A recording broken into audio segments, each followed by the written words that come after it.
This ain't a job for the good guys.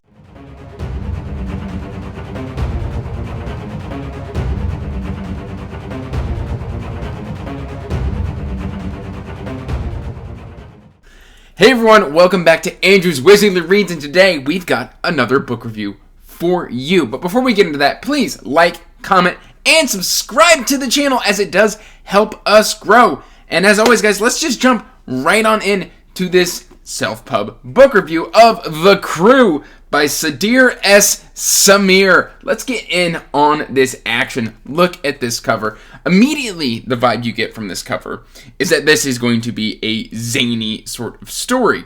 And that's exactly what this is.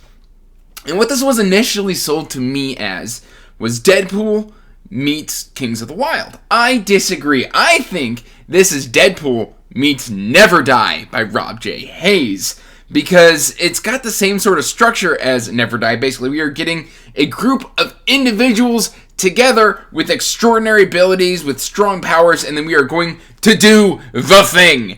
And what this does so well is it's got a really, really zany style of humor to it. If you know Deadpool, like I'm specifically talking like Deadpool from the comics, like some of the Deadpool movie as well, but like they are slightly different.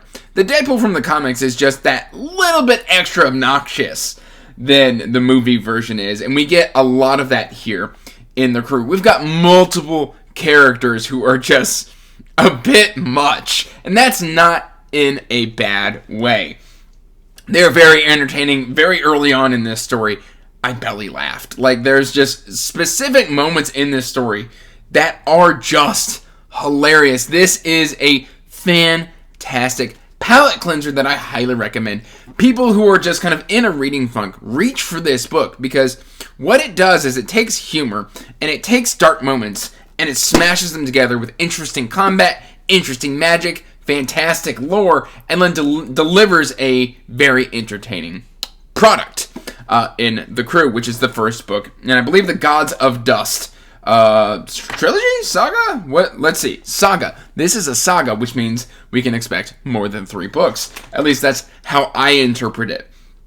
And frankly, if there's more in this world, then I am all for it. This is a Middle Eastern sort of style of story taking place in a desert. You can kind of get right here that vibes of the architecture here from the cover.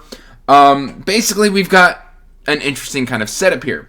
We have got 2 individuals. Verkad, it's either Verkade or Verkad. I don't actually know how it's pronounced, and I'm going to call him Edgar. And Edgar is the former spy master to a Bone Lord. And here's where we're going to kind of dive into some lore. Basically, the Bone Lords are the rulers of Haran, which is this kind of desert nation that it has kind of separate from where Verkad comes from. And we'll kind of touch on that in a moment. But basically, the Bone Lords are the keepers of the bones. Basically, the bones of the deceased gods. And what's kind of interesting about that is the reason they're the keepers of it, because if you grind up god bones and you ingest it in some form, way, or fashion, you get magical abilities. You become superhuman. However, it's also an addicting substance. We've got individuals who started using bone dust, which is what it's called, and essentially their mind cracked. And, or they've like become so like reliant on it that they have to keep consuming it or they'll die. But like, for instance, like one person started taking it and turned into a dog. Like, there's no like set powers. It's all zany. Like, he turned into a dog and that's like his thing. He's like got the senses of a dog, but like he's a talking dog. We've got a character like that in here. We've got, there's multiple dusters throughout the story is what they're called. We've got one guy who can manipulate bread dough and turn that into like beans to go and do his whims, and with his mind he can control them, and like they can turn into like dough blades, and it's all sorts of zany stuff going on in this story. We've got somebody who he's like I would say like a monk or something. He's completely stark naked. He's got a long beard. That's the only thing he wears. It just covers up his privates. He rides around on a nimbus cloud and just throws exploding fish from a never-ending bucket. Like, he takes a fish out of the bucket, and it's just a never-ending supply of fish. Whenever he throws it, it's like an explosion. Like, that's his power. It's zany, it's all over the place, and it's interesting. And then we've got Verkad. basically, when we meet Varkad is a mercenary in the Nest. And basically, he has fled his homeland, where he was part of an order of something called the Adjudicators. And the Adjudicators are like a religious order that have all of these precepts and styles for living your life. They've got a lot of rules, but in order to become an Adjudicator, they take small children from their homes and then experiment on them. And during this experimentation, as a child, Varkad's mind broke. Like, I mean, he's a broken individual. Like, he's not entirely stable. Like, he's more of a, ooh, squirrel kind of guy. Like, ah! Like, he's like, ooh, shiny! And, like, he'll just go and do a thing. Like, when we first meet him, he's completing a job for the Mercenary Guild, because he's, like, you know, the best there is, because they're also trained fighters, they're very deadly. Like, he's got, like, hollowed out bones to make him more lightweight. He's got, like, an enhanced healing capability. He can move his organs around subconsciously in his body, so if you stab him in the heart, his heart's just no longer there. So you've stabbed him, but you haven't killed him. Like, he does that constantly. And so, like, that's kind of where that Deadpool thing comes in. And then, like, somebody offers him, like, this shiny thing after he's completed his contract, and he just gives over the, you know, the reward or what he needs to prove he's fulfilled the contract for the shiny bauble. And he's just like, oh, yeah, shiny, I'll have that. And he's just very ADHD, and he's just all over the place. It's fascinating to see Varkad at work. But basically, Edgar, who was the former spy master of one of the Bone Lords, has fallen out with his Bone Lord. And he's like, hey, you're managing this poorly. The city is at war with itself, the humans, or the onions, as the demons call them, because there was a demon incursion some years ago. There was a first contact war. Things have settled down since then, but demons have kind of become second-class citizens. And the Bone Lord has been kind of mistreating them, and so now they're starting to get social unrest. And he's like, hey, you need to stop doing this, you need to stop doing that. And then he openly defies her one day, and she throws him out. And she's like, hey, your life was forfeit. I'm going to come and, you know, you're going to die. And which is heartbreaking for him because they were childhood friends. They were raised together and things of that nature. So he's like, well, screw you. I'm not going to let you kill me. So he's going to go hire a crew to then go and kill the Bone Lord. And so basically we are getting the band together to go and tackle this Bone Lord. And it's just a fascinating, wildly entertaining story about getting all of these very eccentric individuals together and exploring this lore and this culture. Everything that is within the crew, it is really well done. Like I said, it's zany, it's entertaining.